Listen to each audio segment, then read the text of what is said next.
Okay, farm scholars, let's pick up where we left off. We was in chapter 18 on slide 13, and we were getting ready to start the drug class, the benzodiazepines. I will reference them as benzos. So, the action of these drugs are thought to enhance the inhibitory effect of GABA, GABA. Now, remember, that was a neurotransmitter as well, in the postsynaptic clefts between the nerve cells. They are used for anticonvulsant. Common adverse effects with these meds are sedation, drowsiness, dizziness, fatigue, lethargy, and blurred vision. Serious adverse effects with our benzos is behavioral disturbances, blood disgracious, and hepatotoxicity. Um, Let me see. I was looking at my notes. Clonopin is a common one you'll see. Clonazepam is the generic name.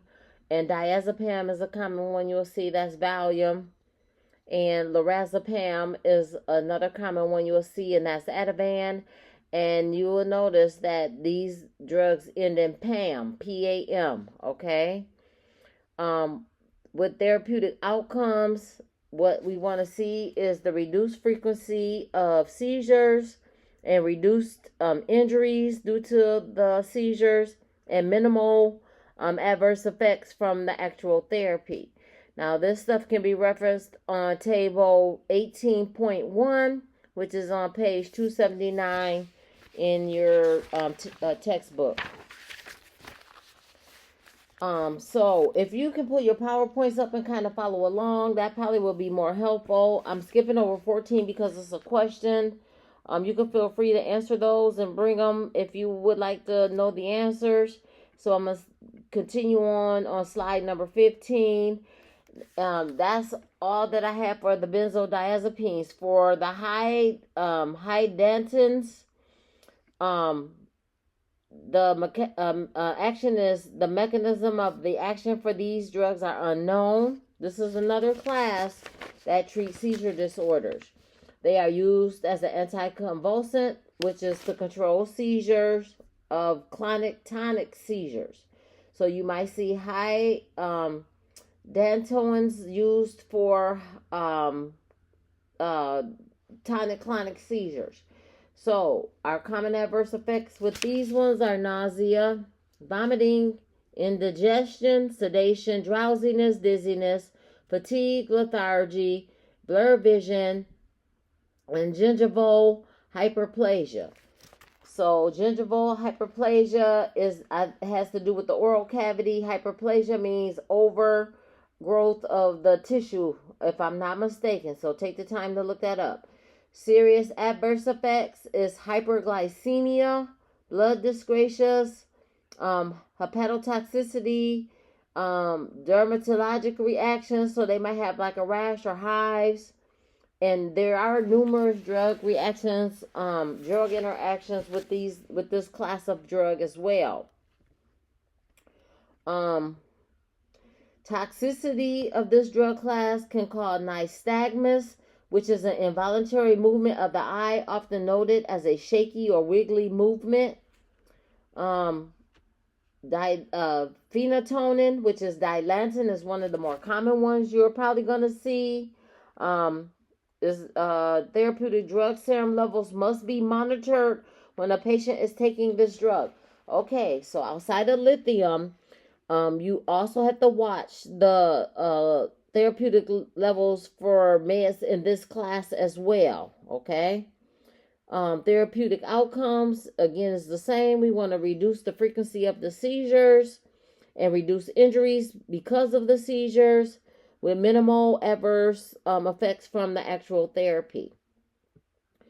This drug class is particularly effective with grand mal seizures, okay? Grand mal, tonic-clonic, same interchangeable seizure.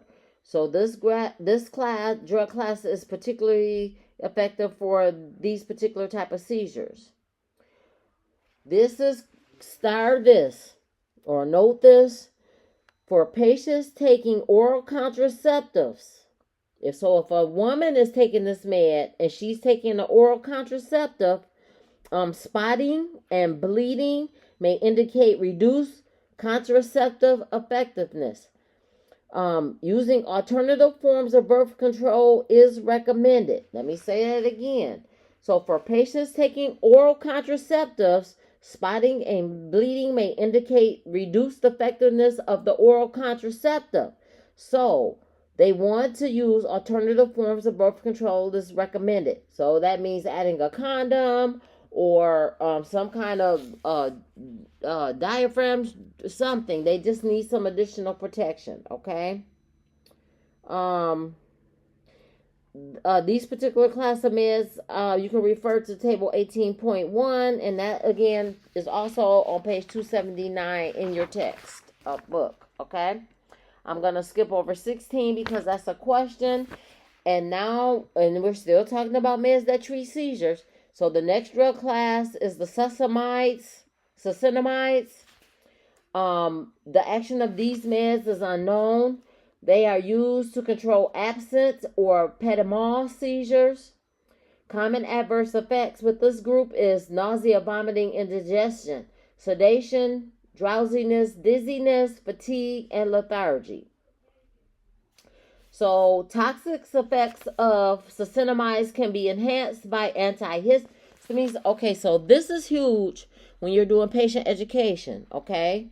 So toxic effects of succinamides can be enhanced by antihistamines. So oftentimes that's allergy medicines, alcohol use, analgesics, anesthetics, tranquilizers, and other anticonvulsants and sedative hypnotics, okay? Measures to alleviate common GI adverse effects, gradually increase the dose, and give with food or milk to reduce gastric irritation. So that's one of those black box labels that you might see on the side of the medicine bottle, is to for them to take this particular class with food or milk to reduce GI irritation, okay? Again, our therapeutic outcomes, we want to reduce the frequency of the seizures, we want to reduce injuries related to the seizures, and minimal adverse effects from the actual therapy. This class is also on in table 18.1 on page 279 of your textbook, okay? So, moving on, the next slide are our miscellaneous anti-epileptic medicines. The most common in this class is carbamazepine, which is Tegretol. That's a really common one you may see with patients with seizures. The actions of this class is that they block reuptake of norepinephrine. They decrease the release of norepinephrine and rate of dopamine and GABA turnover. These are our neurotransmitters. Now, we'll keep that in mind.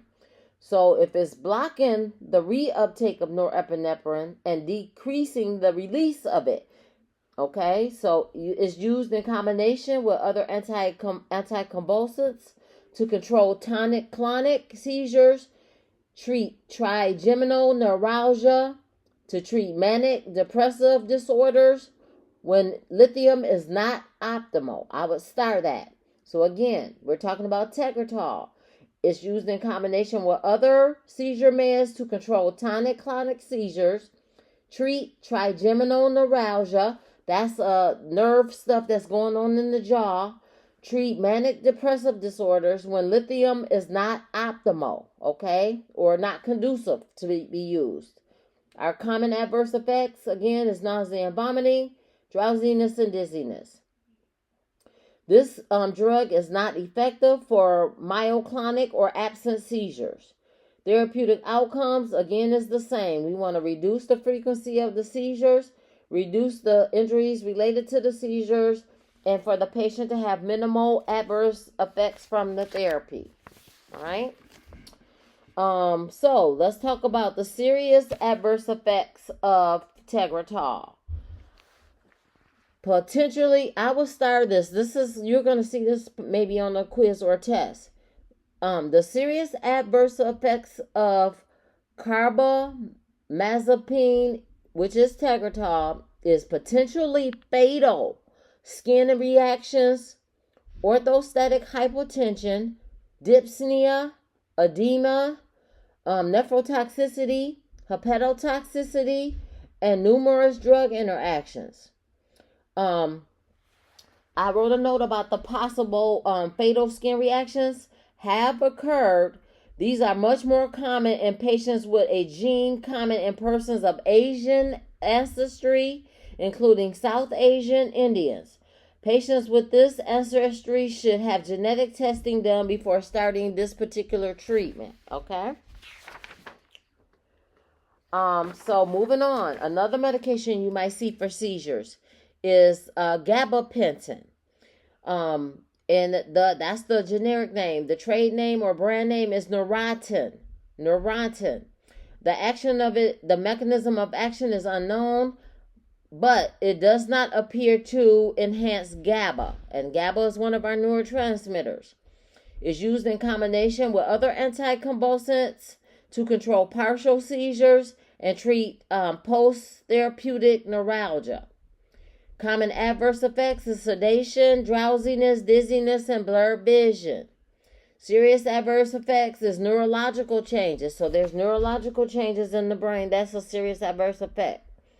Drugs enhancing its sedative effect include sleep aids, analgesics, tranquilizers, and alcohol. Again, our therapeutic outcome. We want to reduce the frequency of seizures, reduce injuries, and we want symptomatic relief from the post-therapeutic neuralgia, minimal adverse effects from the therapy. We want the patients to have as minimal side effects as possible. Okay, I'm on slide 21. This is Lamictal. The action of Lamictal is thought to block voltage-sensitive sodium and calcium channels in neuronal membranes. It's used in combination with other anticonvulsants to control partial seizures and bipolar. Okay? And bipolar. So not only seizures, but mood disorder. Common adverse effect is nausea, vomiting, indigestion, sedation, drowsiness, dizziness, and blurred vision. Okay, that's that for that one. Then on slide 22, it's continuing with Lamictal. Serious adverse effects from Lamictal. 10% of patients develop skin rash and urticaria could become more serious. Neurologic changes. We're still talking about serious adverse effects from the Lamictal. Aseptic meningitis, in which the patient could experience headache, fever, stiff neck, nausea, vomiting, rash, and sensitivity to light. With this particular med, you want to perform a baseline assessment to use for comparison if a neurological change occurs, because you have to have something to compare it to. So if the patient came in one way and started taking this med and started having other neurological concerns, that's the purpose of the baseline assessment, okay? You want your patient to report any skin rashes and symptoms of fever. So with the patient education, you want to have the patient report any skin rashes and symptoms of fever, headache, stiff neck, light sensitivity to the prescriber. That's huge because they may be experiencing aseptic meningitis, and that can lead to more serious complications, okay? So now I'm on slide 23, I believe, and this med is Keppra. It's called Keppra. The actions of this med is classified as a pyrrolidine derivative. Is unrelated to any other anti-epileptic drug. The mechanism of the action is unknown. Is used in combination with other anticonvulsants to treat adult partial onset seizures. Common adverse effect is weakness, drowsiness, and dizziness. And serious adverse effects is neurological changes. That's why that baseline assessment is important. Patients should not operate vehicles or heavy machinery until they know the effect of the medication. And therapeutic outcomes, again, we want to decrease the frequency of the seizures and any injuries related to it. And we want the patient to have minimal adverse effects from the therapy. Okay, I am on slide 24. This is trilepto. This is another common one you will most likely see. The action of this med, it metabolizes into active metabolites of carbamazepine. It interacts with sodium, potassium, and calcium ion channels, stabilizing the neurons, preventing repetitive firing. So what that means is it helps to decrease that neurological firing that goes in the brain that actually causes or contributes to seizure activity. Okay, is used monotherapy or in combination. Monotherapy meaning they may use only that, or combination therapy to treat partial seizures. Common adverse effects is confusion, poor coordination, drowsiness, and dizziness. Their therapeutic outcomes we want is the same: decrease seizure activity and reduce injuries, minimal adverse effects from the therapy. This medication is used only as a combination therapy in treating partial seizures in children 4 to 16 years of age. Serious adverse effects is nausea, headache, lethargy, confusion, obtundation, malaise, blood discrepancies.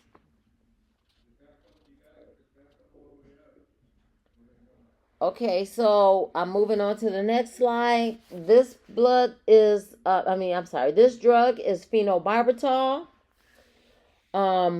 Its action is a long-acting barbiturate.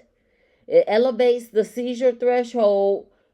It prevents the spread of the seizure. Okay, it's used primarily as alternative when single anticonvulsants are unsuccessful. It treats partial and generalized tonic-clonic seizures and generalized myoclonic seizures. It's used in combination with other anticonvulsants as well. Okay, I'm moving on to the next slide. The next drug is Lyrica. Lyrica, the action is chemically related to gabapentin. It does not appear to enhance GABA, the GABA neurotransmitter. It's used in combination with other anticonvulsants to control partial seizures. It's used to treat pain from fibromyalgia, diabetic neuropathy, and post-therapeutic neuralgia. Common adverse effects is sedation, drowsiness, dizziness, and blurred vision. Again, our therapeutic outcome that we want for the patient is to reduce the frequency of the seizure activity and injuries, and symptomatic relief of pain from fibromyalgia, diabetic neuropathy, and post-therapeutic neuralgia. And we want the patient to have minimal adverse effects from this particular drug therapy. Now, we're talking about Lyrica. Serious adverse effects are neurological changes and excessive use or abuse. This is a medication that can be abused by patients because it is also in a scheduled class that counts as a narcotic or controlled substance, okay? So patients can get addicted to this medication. And the other serious adverse effect is that it enhances sedation with CNS, central nervous system depressants. So what that's saying is if the patient is on a CNS depressant, it can also enhance sedation because a lot of these meds already make the patient drowsy, right? Okay, so I'm moving on to the next slide. This is myceline. This action of this drug is metabolized into phenobarbital and PEMA, both active anticonvulsants. Exact mechanism of the action of this med is unknown and is used in combination with other anticonvulsants to treat tonic-clonic seizures. Common adverse effect is sedation, drowsiness, and dizziness, blurred vision. Serious adverse effects is blood disgraces and paradoxal excitability. It is structurally related to barbiturates. Barbiturates are addicting.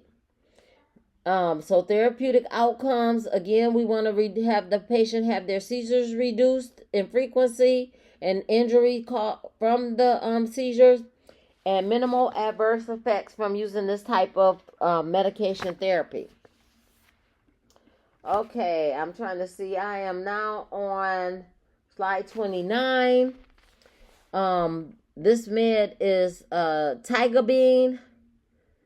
It is action of it is the mechanism of action is unknown. It appears to prevent reuptake of GABA into presynaptic neurons, making more GABA available. So making more of that neurotransmitter available.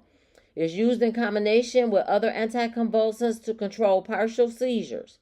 Common adverse effects is sedation and drowsiness and dizziness.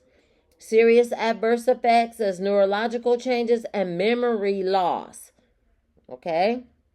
Again, our therapeutic outcome for the patient that we want is the same. We want to reduce the frequency of seizures and injuries related to seizures, and we want the patient to have minimal adverse effects from the therapy, drug therapy. Okay, so I'm on the next slide. This is slide number 30, I believe. This particular med is called Topamax. It's another common one you may see used. The action is unknown. It appears to be prolonged blockage of sodium channels, enhanced activity of GABA, and antagonize certain receptors for the neurotransmitter. It's used in combination with other anticonvulsants to control tonic-clonic seizures, prevention of migraine headaches. I need you to start that this med is also used in the prevention of migraine headaches, because I believe I saw that on an exam or a quiz. Common adverse effects is sedation, drowsiness, and dizziness again. If the patient is taking phenobarbital with this med, it enhances the metabolism of the Topamax. Our therapeutic outcomes is the same. For patients taking oral contraceptives, this is another one to star. If they start having spotting or bleeding, it may indicate that the contraceptive effectiveness is reduced. We need to recommend that the patient use alternate motives of birth control. Serious adverse effects of Topamax is neurological changes, hydration status, I would star that. Decreased sweating and overheating may have been reported. Okay. Serious adverse effects of Topamax, again, is neurological changes. This can cause birth defect, cleft palate in newborns. There is a decrease in sweating, and overheating is possible, especially in children. And it enhances the sedation with another med if they're taking a central nervous depressant. Okay. Okay, so the next slide, I believe we're on slide 32, if I'm looking at it correctly, is valproic acid. This is an extremely common med you will see used with seizure activity. And its generic or trade name is Depakine. The action of this med appears to support GABA activity as an inhibitory neurotransmitter. It is used to control tonic seizures. Only single drug therapy to treat combination of generalized clonic-tonic acid and myoclonic seizures. Basically what they're saying is this particular med can treat those three types of seizures: generalized tonic-clonic, absence, and myoclonic seizures. Is used to treat mania or bipolar disorder as well. Okay. Common adverse effects is nausea, vomiting, indigestion, sedation, drowsiness, dizziness, and blurred vision. So one metabolite of valproic acid is ketone, which may cause a false positive on your test for ketones. So with our diabetics, we test for ketones because that tells us the patient is spilling ketones. But this medication can also give a false positive for ketones if they're taking it. Liver function and serum therapeutic drug levels should be monitored when patient is taking this drug. I will start that. This is another one of those meds that we watch labs, okay?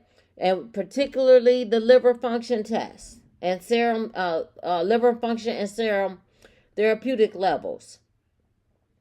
Therapeutic outcomes we want for the patient is the same: reduce seizures and injuries, and we want the patient to have minimal adverse effects from the therapy.